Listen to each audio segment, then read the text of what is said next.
السلام عليكم ورحمة الله وبركاته. أهلا بكم في قناة هدى سويت. ازيكم يا حبايبي؟ عاملين ايه؟ وحشتوني وحشتوني وحشتوني من الفيديو اللي فات. الاسبونج اللي انتوا شفتوه ده دلوقتي عملناه من مقدار الست بيضات، وان شاء الله هنزل لكم المقدار في صندوق الوصف. اول حاجة معانا تورتتين مقاس 21 او 22، ومعانا تورتة مقاس 16. هنبتدي نعمل اول حاجة. معانا التورته اللي هي مقاس 21، نص فانيليا ونص شوكولاته زي ما انتوا شايفين كده. وحشتوني يا حبايبي، عاملين ايه؟ معلش انا بقالي حوالي 3 ايام كده ما بنزلش. والله يا حبايب قلبي انا بستنى ال10 ايام دول من السنه للسنه. يعني الواحد الحمد لله كده بنزود فيه شويه الصلاه. طبعا بنصلي القيام، وبنروح نصلي التهجد في الجامع، وطول النهار طبعا مشغولين في البيت وبنجهز فطار. فالله يعيننا ويعينكم يا رب. اغتنموا الفرص يا حبايب قلبي، وما تضيعوش منكم ال10 ايام دول. مش كلهم يبقى فيهم شغل وكحك وبسكوت، لا يعني. ما تعملوش كميات كبيرة زي ما كنا بنعمل زمان، لا اعملوا كميات بسيطة. لانه والله يعني هو بيتاكل في العيد، وبعد كده بيفضل في التلاجة، وفي الاخر بيترمي. لكن لو انت عارفة ان انت هتاكلي الكمية اللي انت هتعمليها، اعملي اللي انت عايزاه. لكن والله يعني ما تكتريش، اعملي بس ايه كميات بسيطة كده تقدميها في العيد لأي ضيف يجي لأولادك. وما تكتريش يا حبيبة قلبي، يعني بتاخد وقت كتير، وبتاخد برضو مصاريف كتير. ولازم طبعا احنا نراعي ظروف بعضينا ونخلينا كده رحماء بأزواجنا. ما تنسوش ان في لبس عيد وفي عيد فما يبقاش كله ضغط ضغط يعني اعملي كميات بسيطة. انا بصراحة ما بطلعش اوردرات كحك وبسكوت، يعني بعمل على قد بيتي واولادي بس، لان هي بتاخد غلبة كتير وبتاخد شغل كتير. وبصراحة انا ما بصدق ال10 ايام دول يجوا، يعني انا بستناهم من السنة للسنة. مش هضيعهم كلهم بقى في الشغل وفي التعب وواجب الليل، ما قدرتش حتى اصلي. لا والله انا اهم حاجة عندي هو صلاة التهجد. ربنا ما يحرمنا منها يا رب، ويتم لنا كده الشهر على خير على خير، ويبلغنا ليلة القدر يا رب، ويرزقنا قيامها وصيامها يا رب. فاغتنموا الفرصة يا حبايب قلبي، ما تضيعوش اليوم كله في شغل البيت وفي الكحك والبسكوت. يعني نظموا وقتكم، وزي ما بقول لكم كده اعملوا كميات بسيطة. خلصنا معانا اول تورتة، والتانية عملتها مع نفسي، يعني جلستها مع نفسي، انما في التزيين هنزينها سوا ان شاء الله. دي التورتة اللي هي مقاس 16، هنعملها كده اللي هي بالفيونكات. شكلها تحفة بصراحة. وعشان طبعا انا ما بحط الصوصات بره، فبحط الصوصات من جوه. حبيبة قلبي لو وصلت لحد هنا، انزلي صلي على النبي في الكومنتات، عليه افضل الصلاة والسلام. اي حد هيشوف الصلاة على النبي هيصلي على النبي، والحسنة تعم بإذن الله. انا هنا طبعا بعد ما حطيت اول طبقة، افتكرت ان انا المفروض ان انا احط صوصات، شلتها تاني وحطيت الصوصات بتاعتي، وعادي كملت خالص.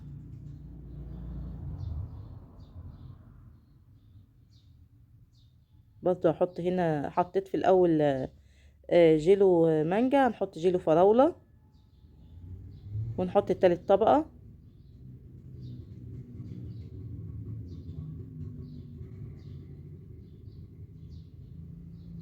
طبعا يا حبايب قلبي كلكم اليومين دول مشغولين بقى بصلاة التهجد ان شاء الله، يعني كده تروحوا تصلوا التهجد في الجامع. متعة متعة متعة، ربنا ما يحرمني ولا يحرمكم منها يا رب. واللي ما بتروحش كده تجرب تروح تصلي التهجد في الجامع، حاجة تانية بصراحة. يعني ربنا يا رب كده ما يحرمكم منها يا رب. وزي ما قلت لكم انا بستنى بصراحة من السنة للسنة، بستنى ال10 ايام دول. بنستمتع فيهم بصلاة التهجد وصلاة القيام. وخلاص يا حبايب قلبي رمضان بيمشي. اللهم بلغنا رمضان عاما بعد عام، والله جري ما حسيناش بيه. كل سنة وانتم طيبين يا رب. ربنا يجعلنا بس كده من المقبولين، ويتقبل منا ويغفر لنا ذنوبنا يا رب. كده خلاص خلصنا التورته بتاعتنا. هنسوي بس اللي جنب التورته. مش هنعملها بالسكرابر المشرشر، هنعملها بالسكرابر العادي، عشان هعمل عليه قلوب.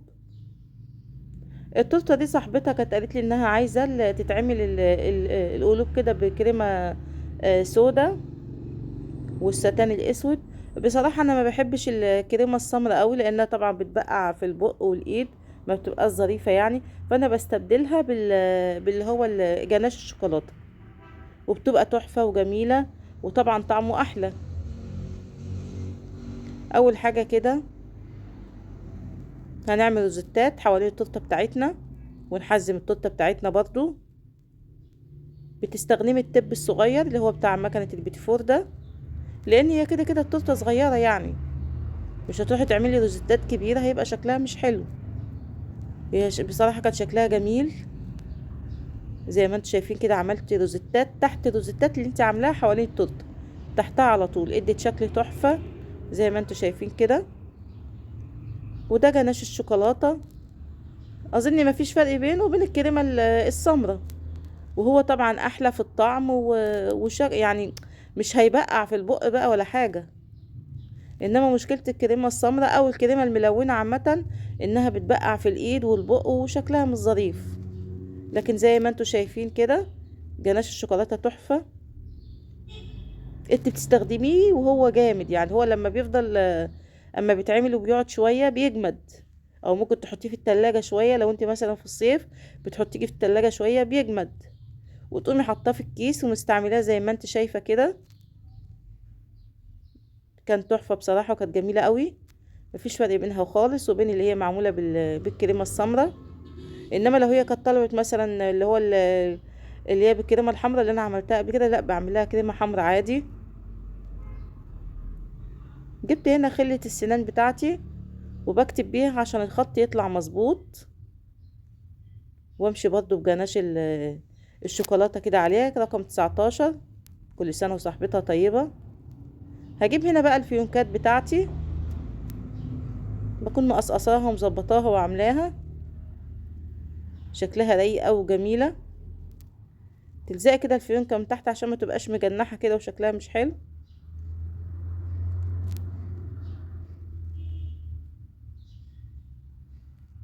كده خلاص اول تورته معانا خلصت. هنجيب بقى معانا التورته اللي هي هو كان طالب الاوردر تورتتين، كان اوردر واحد يعني، كان صاحبهم واحد، وهي قالت لي اعملي الاتنين شكل واحد. بس انا بصراحه يعني ايه، قلت لا انا مش هعمل الاتنين شكل واحد. فعملت غيرت في الشكل شويه، مش كتير يعني، بس غيرت في الشكل ايه، حاجه بسيطه يعني، بحيث ان دي تبقى شكل ودي تبقى شكل. بس هي في الاخر نص شوكولاته ونص فانيليا. حطيت في الشوكولاته جناش شوكولاته، وفي الفانيليا نوتيلا بيضه. اول تورته معانا من التورتتين اللي هما مقاس 22، حطيت في النص كده عملت روزيتات بالمربى الحليب. التانية هعمل روزيتات بالكريمة عادي. قوليلي كده في الكومنتات اني احلى، اللي هي معمولة بمربى الحليب ولا اللي معمولة بالكريمة. انا بفضل بصراحة مربى الحليب. بتوحشوني والله يا حبايب قلبي، بس معلش استحملوني بس شوية اليومين دول لحد ما يخلص رمضان على خير. وبعد كده على بعد العيد ان شاء الله هنلتزم بتنزيل الفيديوهات، حتى المشاهدات ترجع تاني، لان بصراحة المشاهدات سيئة جدا. فالواحد بصراحة بيتعب في التصوير وفي المونتاج، وفي الاخر ما بيلاقيش مشاهدات، فعشان كده الواحد بيكسل شوية. ان شاء الله بعد العيد الدنيا تتظبط تاني، ونرجع تاني نلتزم في الفيديوهات وننزل، ونكون خلصنا صلاة التهجد بتاعتنا طبعا اللي هنعمل شقتنا ونروق ونغسل الستاير والسجاجيد. والافلام دي كلها انتوا عارفين طبعا بتاخد وقت وبتبقى مرهقة. بس دي يا حبيبة قلبي خلصي دايما، حاولي تخلصي بالنهار عشان بالليل تقدري تصلي التهجد وتصلي القيام. معلش يعني العشر ايام دول بيبقوا تعب شوية، بس لازم نجتهد. ربنا يرزقنا يا رب كده الجنة ويتقبل منا يا رب. وعودوا عيالكم بالله عليكم، عودوا عيالكم يروحوا يصلوا القيام في الجامع والتهجد. سنة مع سنة كده ان شاء الله هتلاقيهم لوحدهم كده بيروحوا يصلوا.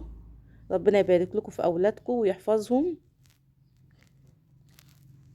كده خلاص خلصنا التورته دي، هنعمل التانية بقى. برضه هي نص شوكولاته جانا الشوكولاته، والنص التاني عملنا نوتيلا بيضه. بس غيرنا في الشكل حاجات بسيطة. هنا هنعمل هنا في النص روزيتات كده بالكريمة. معلش لو في دوشة حواليا، انا ساكنة على الطريق والموتوسيكلات رايحة جاية والعربيات رايحة جاية. ربنا يعيننا يا رب. حزمنا التورتة بتاعتنا.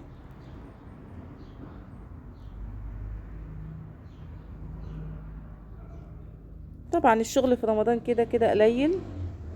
بس الحمد لله، الحمد لله ان في شغل، احسن ما يبقى ما فيش خالص. الحمد لله. طبعا اللي بتعمل كحك وبسكوت واوردرات كحك وبسكوت تعمل، ربنا يعينكم ويقويكم يا رب.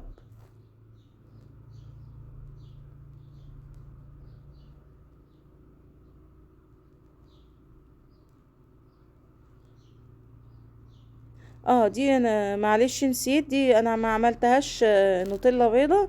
دي عملتها نوتيلا بني. بستخدم انا سما، سواء البني او البيضة، بستخدم سما حلوة قوي.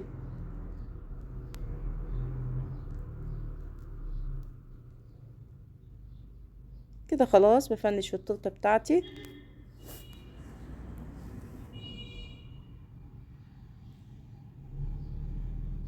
ده اللي هو المولد السيليكون بتاع الشوكة والمعلقة، بيدي شكل حلو في التورته كده. بتسيحي الشوكولاته وتحطي عليها كده معلقه زيت. في الصيف بصراحه ما بيحطش عليها زيت خالص.